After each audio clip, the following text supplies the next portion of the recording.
सच्चा बदलाव केवल बाहर से ही नहीं बल्कि हृदय से शुरू होता है। ये कोई एक दिन की घटना नहीं है, यह पवित्र आत्मा के द्वारा होता है और यह कोई बाहरी कार्य या केवल अच्छा दिखाने के बारे में नहीं है। जैसे कि हम वचन में से देखते हैं, रोमियो 12 उसका 2 मेरे लिए फिर पढ़ देगा।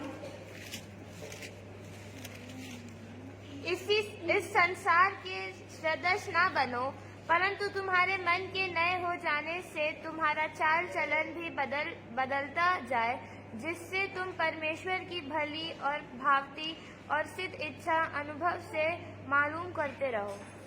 तो हम यहाँ पर देखते हैं कि वचन में लिखा है कि इस संसार के सदृश ना बनो, मतलब कि हमें संसार के जैसे नहीं बनना है और ना हमें संसार के जैसे चलना है, बल्कि हमें परमेश्वर के वचनों को मानना है, परमेश्वर के वचनों को सुनना है और परमेश्वर के वचनों को पढ़ना है।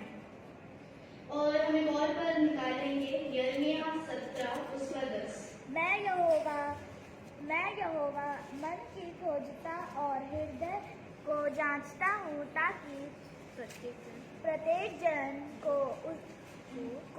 उसकी चाल चलन के अनुसार अर्थात उसके कामों का फल दो। धन्यवाद हनी को। तो यहाँ जैसे कि वचन में लिखा है कि मैं यहोवा मन की खोजता और हृदय को जांचता हूँ, ताकि प्रत्येक जन को उसकी चाल चलन के अनुसार अर्थात उसके काम का फल हो। यहाँ वचन लिखा है कि हमारा परमेश्वर हृदय को जांचने वाला परमेश्वर है और हमारे मनों को जांचने वाला परमेश्वर है।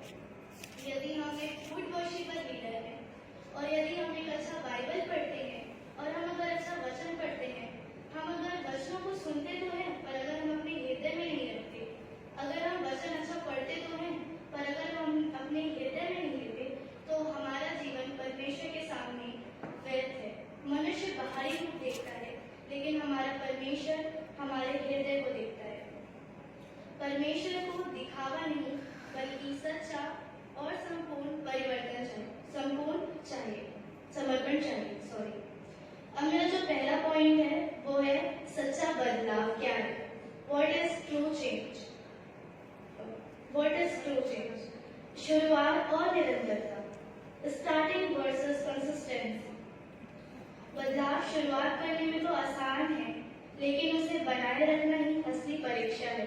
फॉर एग्जाम्पल, जैसे हमने एक पौधा लगाया है, ये पहला कदम है जो जरूरी है, लेकिन असली काम उसके बाद शुरू होता है।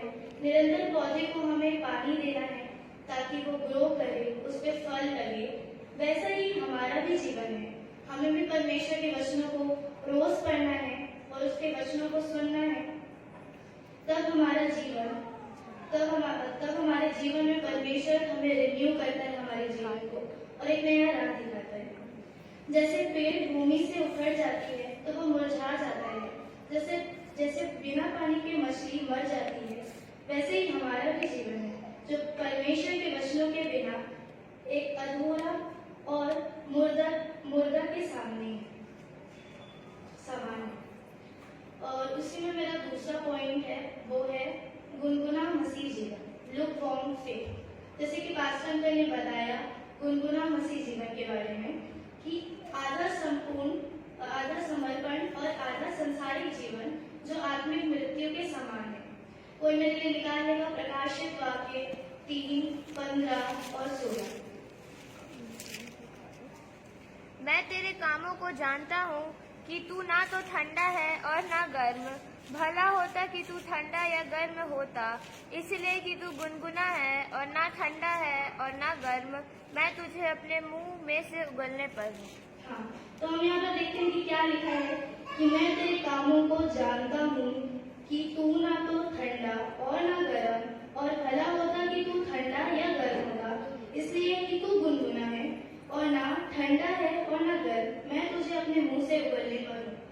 तो आप मुझे बता सकते हैं वचन किसके लिए है? लौदीकिया की कलीसिया। जी, लौदीकिया की कलीसिया के लिए है। और यहाँ पर लिखा है कि तू इसलिए कि तू गुनगुना होगा। तो गुनगुना का मतलब है कि आधा अधूरा विश्वास, ना पूरी तरीके से परमेश्वर के साथ और ना पूरी तरह। और यहाँ क्या लिखा है कि मैं तेरे कामों को जानता हूँ, मतलब हमारा परमेश्वर पिता हमारे हर एक कार्य को जानते हैं, वो हमारे जीवन को जानते हैं और वो चाहते हैं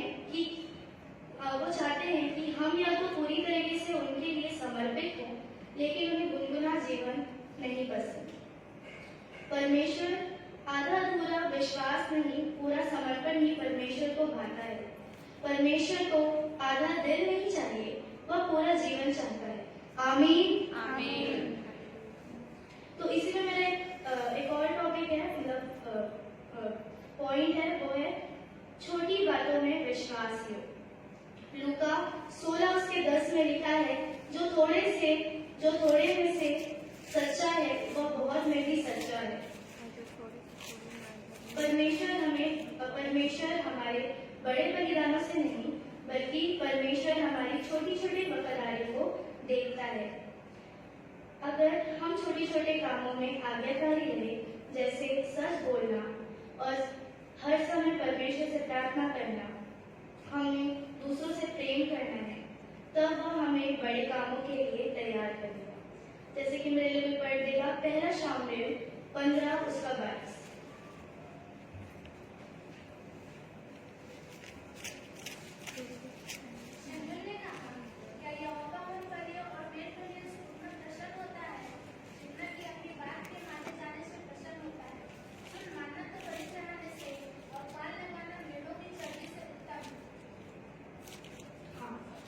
परमेश्वर पिता हमारे बड़े बड़े काम नहीं, बल्कि हमारा आज्ञाकारी दिल चाहते हैं।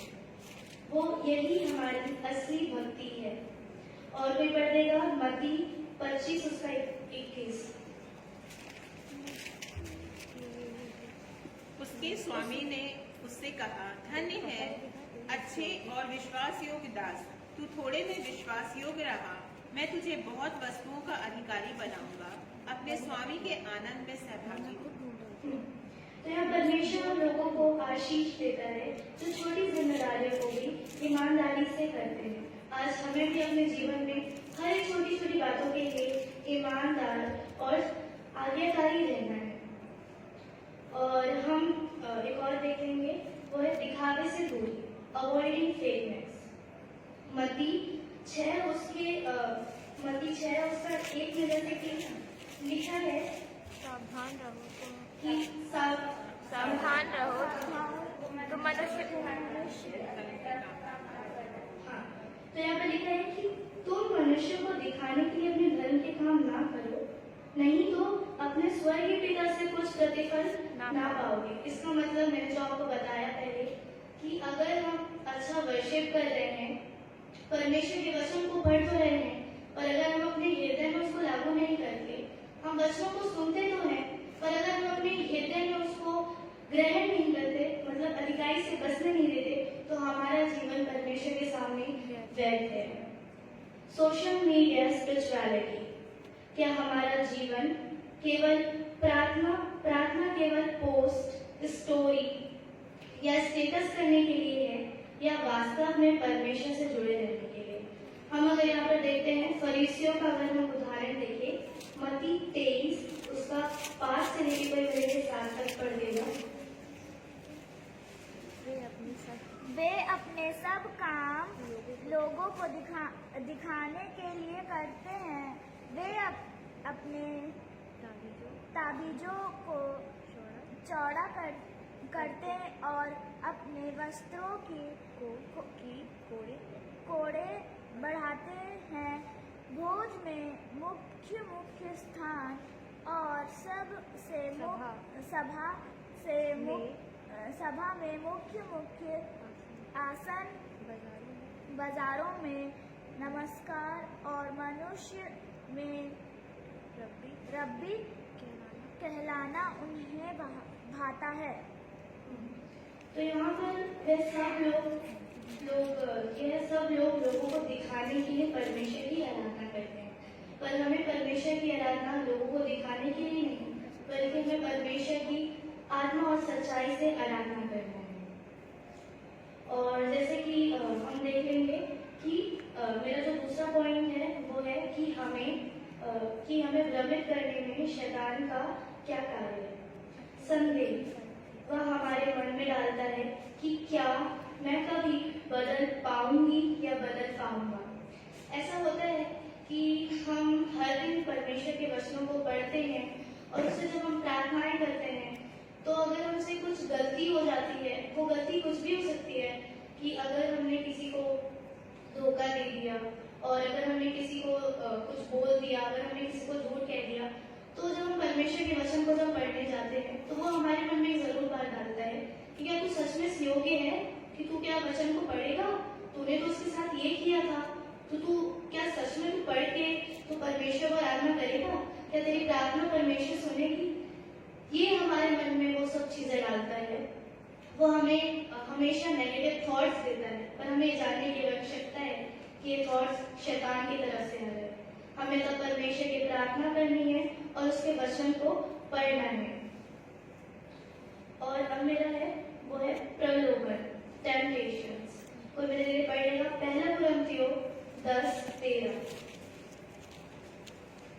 तुम किसी ऐसी परीक्षा में नहीं पड़े जो मनुष्य के सहने से बाहर है। परमेश्वर सच्चा है और वह तुम्हें सामर्थ्य से बाहर परीक्षा में ना पड़ने देगा, वरन परीक्षा के साथ निकास भी करेगा कि तुम सह सको। तो मैं वहाँ पर बताना चाहूंगी कि जैसे एक बच्ची है, वो एक सिचुएशन में फंसी हुई है, तो उसका पिता उसे गाइड करेगा, उसे सही राह दिखाएगा, ना कि उसे उसी सिचुएशन में फंसे रहने देगा। वैसे ही हमारा भी परमेश्वर है। जब ये सारी परीक्षाएं होती है तो वो हमें कभी अकेला नहीं छोड़ता। उसने हमें वचन दिया है कि वो अपने वचन से माध्यम से हमसे बात करता है और हमें हमारी जो भी सिचुएशंस होती है तो वो हमारा सॉल्व करने वाला परमेश्वर है। हमारा परमेश्वर एक विश्वासयोग्य परमेश्वर है। वो हमारी शक्ति से ज्यादा परीक्षा नहीं लेता है और वो हमारी हर एक परीक्षाओं में हमारे साथ रहता है। अब तो मेरा है इसी टॉपिक का, वो है डिस्ट्रैक्शन।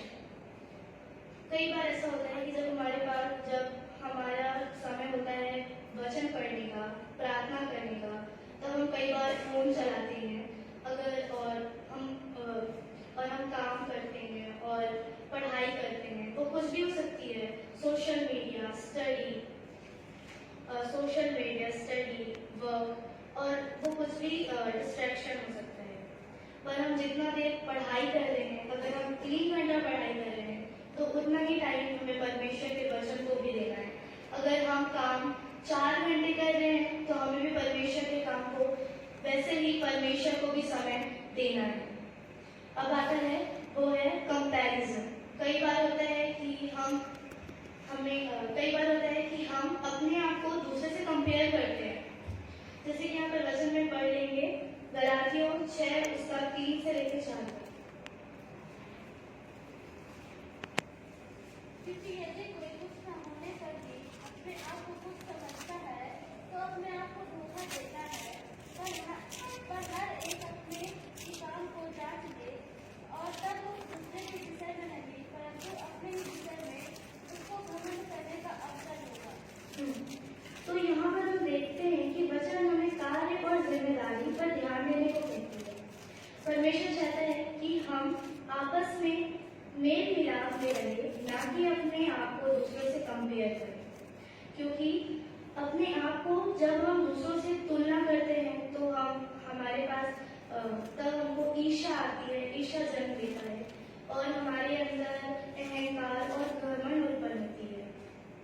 तो हमें दूसरों से कंपेयर नहीं करना है, क्योंकि परमेश्वर ने सबको अच्छा बनाया है। और इस पे ही मेरा तीसरा पॉइंट है, वो है परमेश्वर का हस्तक्षेप। परमेश्वर ने हमें इस बदलाव के लिए अकेला नहीं छोड़ा है। उसने हमें अपना वचन दिया है, पवित्र आत्मा दी है, प्रार्थना दी है और संगति दी है। और जब हम इन सब चीजों में रहते हैं तो हमारी इच्छा नहीं परंतु परमेश्वर की इच्छा हमारे जीवन से पूरी होती है। आमीन, आमीन। और वो हमें हमारे जीवन को रिन्यू कर देता है, हमारी नई पहचान बन जाती है। वो हमें नया और वो हमें सामर्थ्य देता है और हमें अनंत जीवन देता है।